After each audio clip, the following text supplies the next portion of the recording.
ভারত বাংলাদেশ সম্পর্কের উত্তেজনা সম্পর্ক বাংলাদেশকে নিয়ে যে ভারতের গণ মিডিয়াগুলি প্রোপাগান্ড ছড়িয়েছে সেই বিষয়গুলি তুলে ধরা হয়েছে।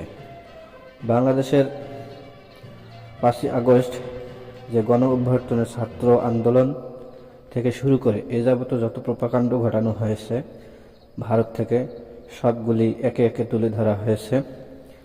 যেমন শেখ হাসিনা এখনও যে উত্তেজনামূলক বক্তব্য ছড়াচ্ছে সেগুলোই তুলে ধরা হয়েছে।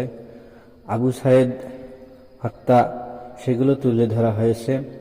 বাংলাদেশ উপ-হাই কমিশনে হামলা, ইসকন বিরোধী আন্দোলন এবং সনাতনী হিন্দুদের উপর যে মিথ্যা হামলার অভিযোগ সেগুলোও তুলে ধরা হয়েছে এবং বাংলাদেশ থেকে ভারতে যাওয়ার যে ভিসা নীতি সীমিত করা হয়েছে সেটা তুলে ধরা হয়েছে এবং বাংলাদেশ দিল্লি থেকে ভিসা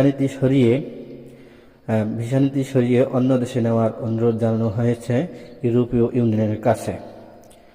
আরও তুলে ধরা হয়েছে বাংলাদেশের বাণিজ্য সহ অন্যান্য বিষয়গুলি এবং সেখানে বাংলাদেশের নিযুক্ত ভারতের হাইকমিশনে উপস্থিত ছিলেন। এই বিষয়ে আলোচনা হয়েছে এবং বাংলাদেশের উত্তেজনামূলক পরিস্থিতিগুলি পুঙ্খানুপুঙ্খভাবে তুলে ধরা হয়েছে আজকের বৈঠকে। প্রধান উপদেষ্টা ডক্টর মোহাম্মদ ইউনূস এবং বাংলাদেশের স্বরাষ্ট্র সচিব সেখানে উপস্থিত ছিলেন। তারা ইউরোপীয় ইউনিয়নের কাছে বাংলাদেশের সামনে যে নির্বাচন নিয়েও কথা বলেছেন।